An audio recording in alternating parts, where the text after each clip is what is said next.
Dear friends, അസ്സലാമു അലൈക്കും. Welcome back to my channel. എല്ലാവർക്കും സുഖാണല്ലോ. ഇന്ന് ഞാൻ വന്നിട്ടുള്ളത് കിടിലൻ ടേസ്റ്റിലുള്ള ഒരു സോയ ചങ്കിൻ്റെ റെസിപ്പിയുമായിട്ടാണ്. ഇത് വളരെ ടേസ്റ്റിയാണ്, അതുപോലെ തന്നെ വളരെ എളുപ്പത്തിൽ നമുക്കിത് റെഡിയാക്കി എടുക്കാനും പറ്റും. ഇതിൻ്റെ രുചി എന്ന് പറയുന്നത് നമ്മുടെ ബീഫ് റോസ്റ്റിനേക്കാളും വെല്ലുന്ന ഒരു രുചിയിലാണ് ഞാനിത് റെഡിയാക്കി എടുത്തിട്ടുള്ളത്. നമ്മൾ ചോറിൻ്റെ കൂടെയും ചപ്പാത്തിയുടെ കൂടെയൊക്കെ ബെസ്റ്റ് കോമ്പിനേഷനാണ് ഈ ഒരു സോയ റോസ്റ്റ്. അപ്പോൾ നമുക്ക് ഇതെങ്ങനെയാണ് ഈ റെസിപ്പി റെഡിയാക്കി എടുത്തിട്ടുള്ളതെന്ന് കണ്ടു നോക്കാം. അതിൻ്റെ ഡീറ്റെയിൽസൊക്കെ മുഴുവനായിട്ട് കാണുന്നതിന് വേണ്ടിയിട്ട് വീഡിയോ സ്കിപ്പ് ചെയ്യാതെ നിങ്ങൾ കണ്ടു നോക്കുക. അതുപോലെ വീഡിയോ ലൈക്ക് ചെയ്യാനും കമൻറ്റ് ചെയ്യാനൊന്നും മറക്കരുത്. നിങ്ങൾ ആദ്യമായിട്ടാണ് എൻ്റെ ചാനൽ കാണുന്നതെങ്കിൽ പ്ലീസ് ഒന്ന് സബ്സ്ക്രൈബ് ചെയ്യുക. തൊട്ട് താഴെ കാണുന്ന റെഡ് സബ്സ്ക്രൈബ് ബട്ടണിൽ ഒന്ന് ക്ലിക്ക് ചെയ്യുക. അപ്പോൾ ഒരു കുഞ്ഞ് ബെല്ലൈക്കൺ കാണാം.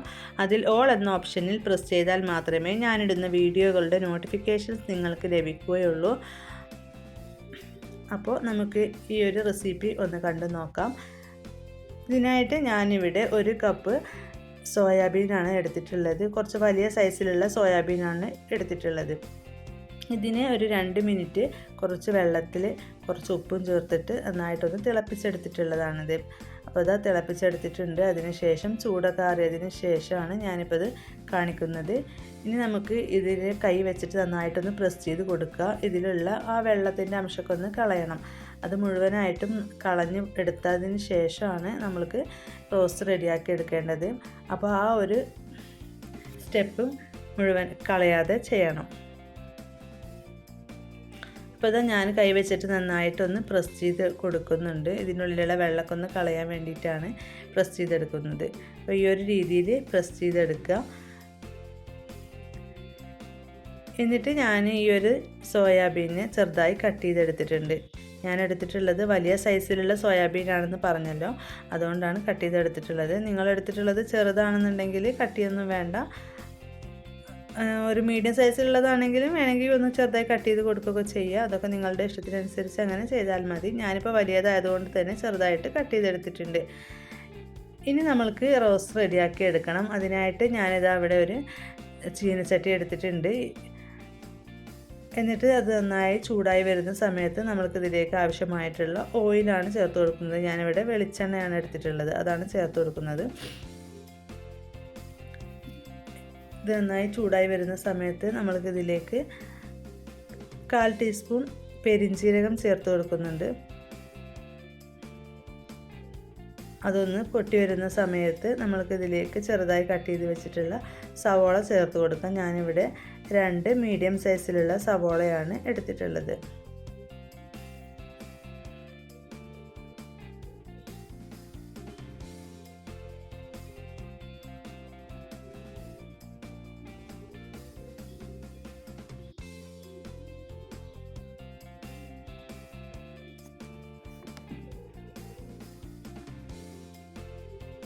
ഇനി ഇതിലേക്ക് 2 പച്ചമുളകും കൂടെ ചേർത്ത് കൊടുക്കുന്നുണ്ട്. എന്നിട്ട് നന്നായിട്ടൊന്ന് വഴറ്റി കൊടുക്കുക.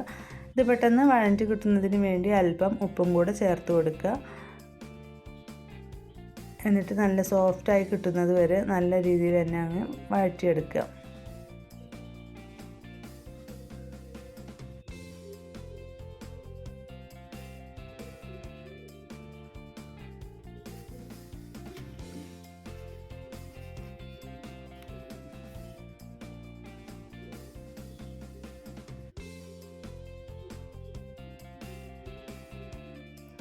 ഇപ്പോൾ ഇതാ സവാള നന്നായി വഴറ്റി വന്നിട്ടുണ്ട്. ഇനി നമ്മൾക്ക് ഇതിലേക്ക് ഒരു തക്കാളിയാണ് ചേർത്ത് കൊടുക്കുന്നത്. നന്നായി പഴുത്തിട്ടുള്ള ഒരു തക്കാളിയാണ്, വലിയ തക്കാളിയാണ് ചേർത്ത് കൊടുത്തിട്ടുള്ളത്. ഇനി ഇതിലേക്ക് ഞാൻ അല്പം ഇഞ്ചി വെളുത്തുള്ളി പേസ്റ്റും കൂടെ ചേർത്ത് കൊടുക്കുന്നുണ്ട്.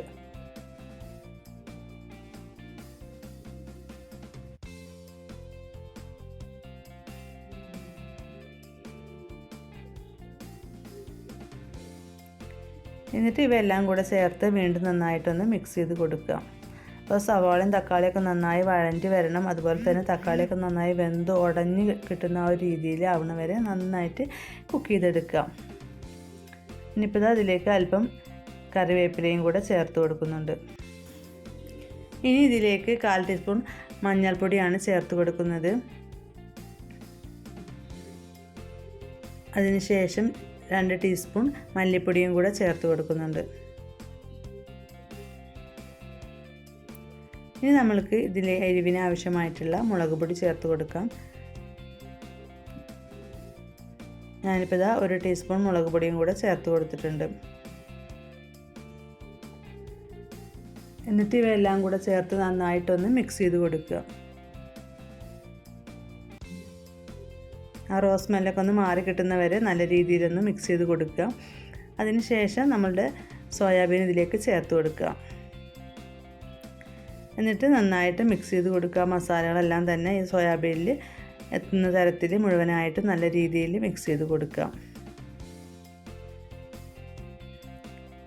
ഇനി നമ്മളിതിലേക്ക് 1 ടേബിൾ സ്പൂൺ സോയ സോസ് ചേർത്ത് കൊടുക്കുന്നുണ്ട്. അതിനുശേഷം 2 ടേബിൾ സ്പൂൺ ടൊമാറ്റോ സോസും കൂടെ ചേർത്ത് കൊടുക്കുന്നുണ്ട്.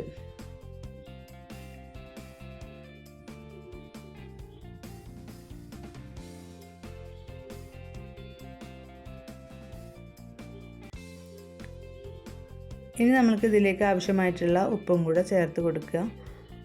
അപ്പോൾ ഇതൊക്കെ കൂടെ ചേർത്ത് കൊടുക്കുമ്പോഴാണ് നമ്മളുടെ റോസ്റ്റിന് ഒരു പ്രത്യേക ടേസ്റ്റ് കിട്ടുന്നത്. അപ്പോൾ സോസ് ഉണ്ടെങ്കിൽ എന്തായാലും ചേർത്ത് കൊടുക്കാം.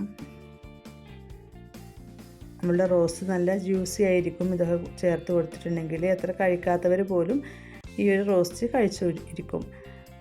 ഇനി ഇതിന് ശേഷം നമ്മളിതിലേക്ക് അല്പം ഗരം മസാല പൗഡറും കൂടെയാണ് ചേർത്ത് കൊടുക്കുന്നത്. എന്നിട്ട് ഇവയെല്ലാം കൂടെ ചേർത്ത് നന്നായിട്ടൊന്ന് മിക്സ് ചെയ്ത് കൊടുക്കുക. അടി ചേർത്ത് ഇളക്കി കൊടുക്കുക. ഇനി ഇതിലേക്ക് ഞാൻ ചേർത്ത് കൊടുക്കുന്നത് കുറച്ച് മല്ലിയില കട്ട് ചെയ്തെടുത്തിട്ടുള്ളതാണ്. അതും കൂടെ ചേർത്ത് കൊടുത്തിട്ട് നമ്മൾക്ക് ഇതിനെ അടച്ച് വെച്ചൊന്ന് ലോ ഫ്ലെയിമിൽ വെച്ചിട്ടൊന്ന് കുക്ക് ചെയ്തെടുക്കാം.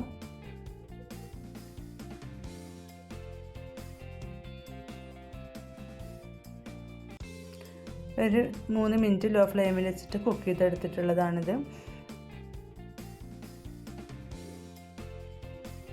അപ്പോൾ നമ്മളുടെ കിടിലൻ ടേസ്റ്റി ആയിട്ടുള്ള സോയാബീൻ റോസ്റ്റ് റെഡി ആയിട്ടുണ്ട്. ഇത് വളരെ ടേസ്റ്റിയാണ്. അതുപോലെ തന്നെ വളരെ ഈസി ആയിട്ട് നമുക്ക് റെഡിയാക്കി എടുക്കാനും പറ്റും. ഈ റോസ്റ്റ് ചപ്പാത്തിയുടെ കൂടെയും ചോറിൻ്റെ കൂടെയും ഒക്കെ ബെസ്റ്റ് കോമ്പിനേഷനാണ്. അതുപോലെ തന്നെ നമ്മളുടെ സ്കൂൾക്ക് കുട്ടികൾക്ക് കൊടുത്തു വിടാനും ഓഫീസ് ജോലികൾക്ക് പോകുന്നവർക്ക് കൊണ്ടുപോകാനും എല്ലാവർക്കും നല്ല ഈസി ആയിട്ട് ഉണ്ടാക്കാൻ പറ്റിയൊരു റോസ്റ്റാണിത്. ഈ റോസ്റ്റ് ഈ രീതിയിൽ ഉണ്ടാക്കിയാൽ എത്ര കഴിക്കാത്തവർ പോലും നിർത്താതെ കഴിച്ചുകൊണ്ടിരിക്കും. അപ്പോൾ ഇന്നത്തെ വീഡിയോ ഇത്രയൊക്കെയാണ്. എല്ലാവർക്കും ഇഷ്ടമായി കാണുമെന്ന് വിചാരിക്കുന്നു. അപ്പോൾ നമുക്കിനി പുതിയൊരു വീഡിയോ ആയിട്ട് വീണ്ടും കാണാം. അതുവരേക്കും till then take care. Bye. Thank you. Thanks for watching.